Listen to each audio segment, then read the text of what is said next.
be the woman that I am today.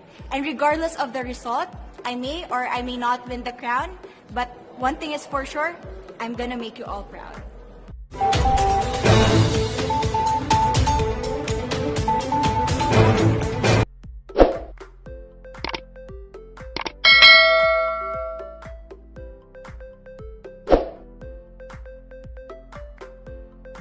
In some countries, sport is like the national pastime. That's In true. the Philippines, some might say that pageantry is the pastime. That's true. You know what? In the Philippines, we have pageants all over the places. Yes, we have pageants in the barangay, in school, national, local. That's why we really love Miss Universe. It's like it's giving pride and putting the Philippines back on the pedestal. That's why there's an added pressure as a candidate coming from a pageant-loving country. But it's a good pressure. I always look up to our former Miss Universe Philippines. They really did well in the competition. And now this is my time to show who I am, to offer what Rabiya can show to the rest of the universe. So I'm very happy, and at the same time, I'm excited to make all my kababayans proud. And hopefully I do. Why do you think it is that the Philippines love pageants? They have appreciation for beauty. We do love pageant because we used to think that we wanted to be included in the world, I have to be honest, in the Philippines, my skin color used to be not the standard of beauty. I was obsessed whitening my skin because these are the kinds of beauty queen we see on the mainstream. But things were different now. That's why I'm very proud to be a morena. In the Philippines, we call it morena. It's brown skin girl. And to be able to represent, my color, my identity as a true Filipina. Tell me about your journey to being crowned Miss Philippines. In a world that, in a country, I should say, that loves pageants. That must have been a very intense process. Tell me about, your journey to being Miss Philippines. Well, my journey was crazy. You know what? I started to be a dark horse. Nobody noticed me. Nobody knows I was in the competition up until the preliminary and the coronation night. And when I won, I received different comments. Of course, there were people who didn't expect me to do well, who think that I cheated. That's why I need to redeem myself in Miss Universe. I really need to do well in this competition. And the thing is, I love pressure. I love criticism. I get better every day with that. You tell me I cannot do that, I turn to you and I'm gonna say that no, I can do it for myself. So how does it feel then to be on the global stage? How do you feel to be here in this moment, right now?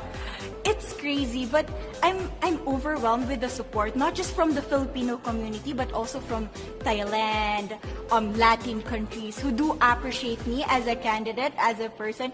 It motivates me that I am beautiful, I can offer so much in this world, and when somebody believes in you, it gives you that extra energy to really do well and perform well.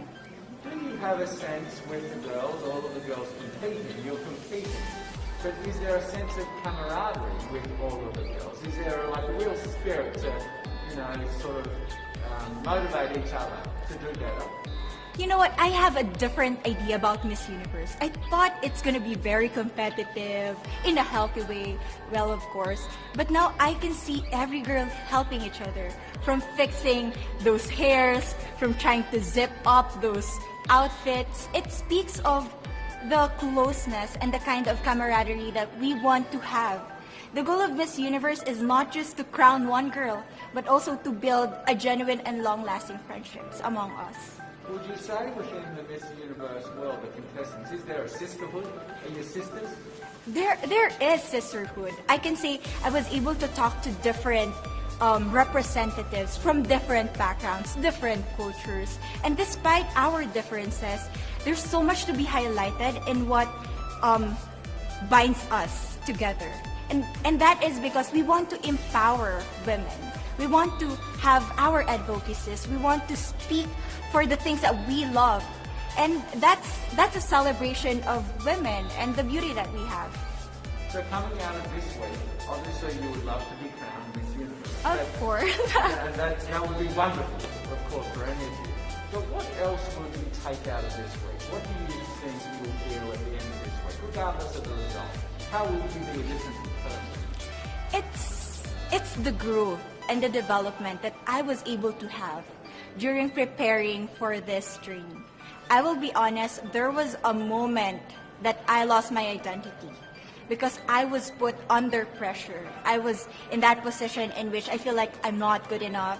I'm not a good representative of my country, but I was able to bounce back stronger. And if I was able to do that for Miss Universe, I will be able to do that in life. That is my greatest takeaway from Miss Universe. Okay, so Philippines have a huge amount of fans. Yes. I want you to give us a little bit of a message to the fans here and at home. But send a message. What would you say to all the fans in the Philippines?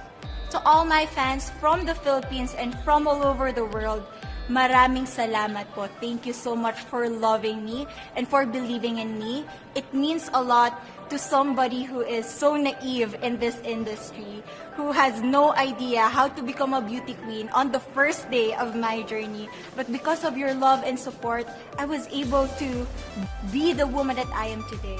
And regardless of the result, I may or I may not win the crown, but one thing is for sure, I'm gonna make you all proud.